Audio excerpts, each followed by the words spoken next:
prophets to teach me, I'm going to manufacture the religion myself by taking the shell, which is the religion of Allah, and then I will feed the substance in it my way. Hence we have all these other false religions in the world. Salawat ala Muhammad wa ala Muhammad.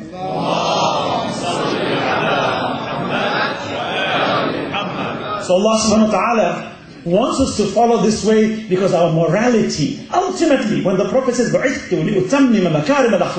have been sent to perfect your moral traits, brothers and sisters, there is nothing more important in you and I than adhering to this statement of the Messenger of Allah subhanahu wa ta'ala.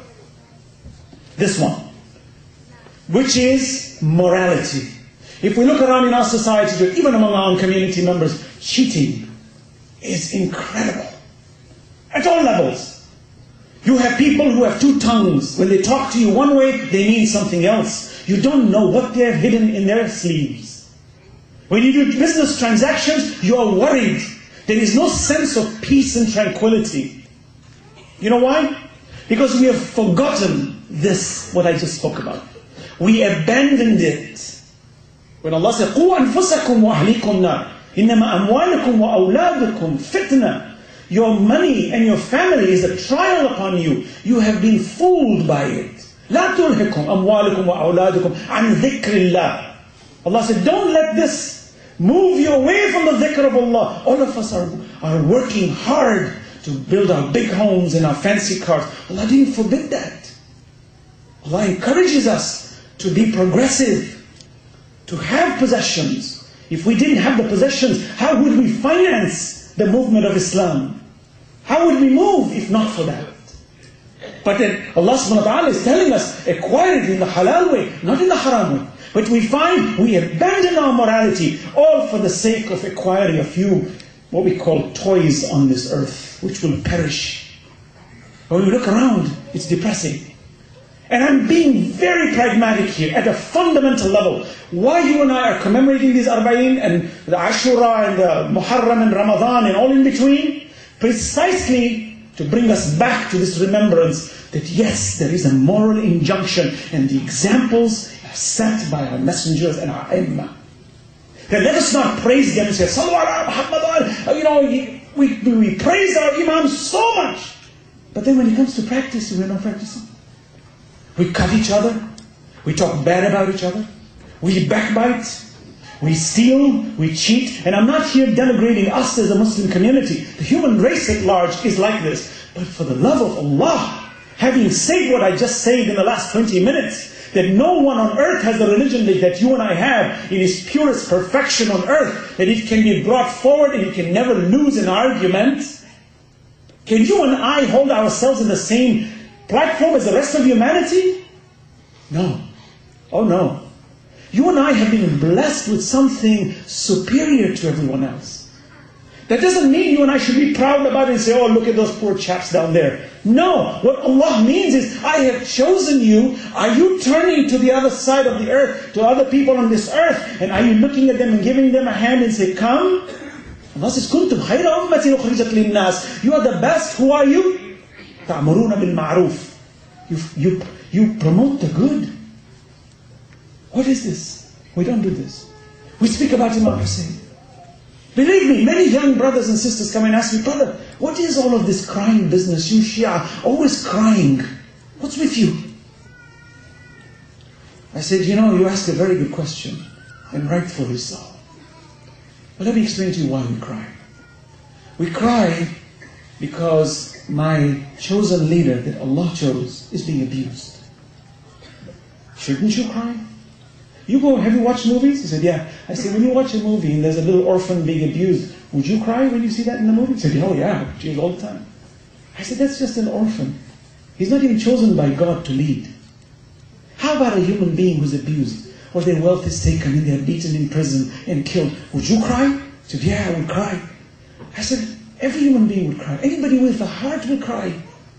Now compound that towards the one who Allah has chosen, towards the one who came to save you and me. Should I not cry?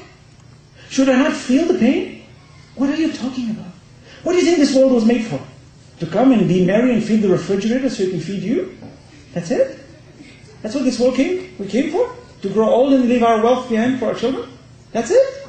Oh no, not at all. Allah has sent us precisely to fight the evil vices, to elevate our status. Precisely. And if not for the pathway of Ahlul Bayt, there is no way a human being can achieve the ultimate victory. See, when I read history, I see some people, by the way, among the Jews, the Christians, the non-Muslims, there are those who know the haqq, the truth. We have, for example, Jews today, born Jews, whose parents are survivors of the Holocaust.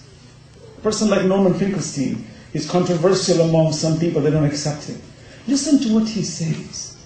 Cutthroat, straight line, tells it like it is. I look at it and say, look at this man. He's got haqq in his heart. He's a Jew. He can take sides. His own community is hitting him. I said, Allah subhanahu wa ta'ala honors such people. I, as a Muslim, am honored when I see people speaking the truth. I don't care if you're a Muslim or a Jew or an atheist. If you speak the truth and you fight for the truth, there is no better human being on earth. But a man who speaks the truth just doesn't speak, but lives it. Lives it to the point where you are being punished, beaten, destroyed. Your rights are taken, but you don't stop. You continue to uphold the truth. Is there anybody better than that? Even when he was interviewed, he said, how can I not honor people who fight against oppression? How can I not?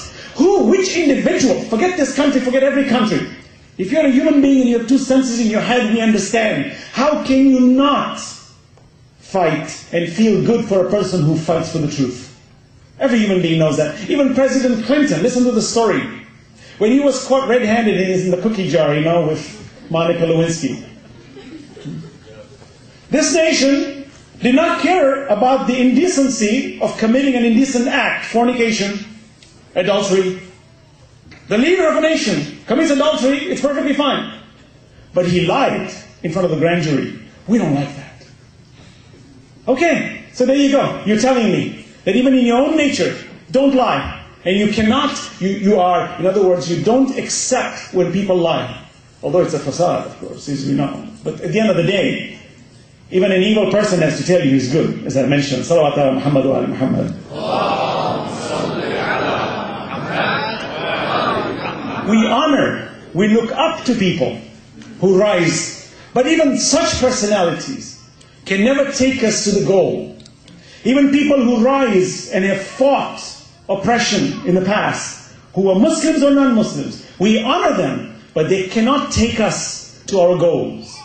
They can take us closer to our goals, but they can never take us completely to our goals. It's impossible. Unless that individual is chosen by Allah, and chosen and protected, and guided by Allah, it's impossible. That's why infallibility is so important.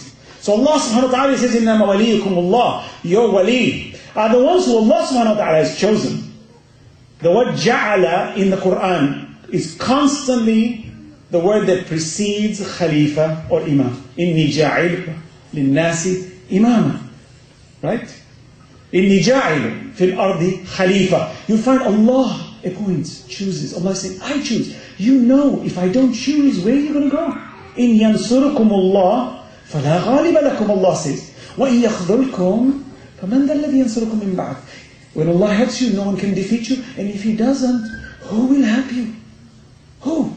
So Allah is showing me very clearly that my remembrance, Allah said, وَاذْكُرُونِي أَذْكُرْكُمْ. Remember me, I'll remember you. What it means is precisely what we do here. By sitting on these kinds of gatherings and having somebody tell us, what does the Quran tell me? What does my Prophet tell me? What did the Imam do? This repetition, people say Karbala is constantly repeated, the same story over and over. Zainab alayhi salam said this, Imam Hussain alayhi salam said this, Ali ibn Hussain alayhi salam said that. People say, why do you keep repeating? Because that's my lesson. If I don't listen to this long enough, I'm not going to learn. I want to know what life is all about. Because only through them you will notice that ourselves become humbled. Through remembering them, we get hope. Look at the hell today. If you look at the hell that we're living in today, there are more people killed on this earth today. It's an astronomical number. My respected Sheikh, he just mentioned how many people just killed in Palestine. Thousands.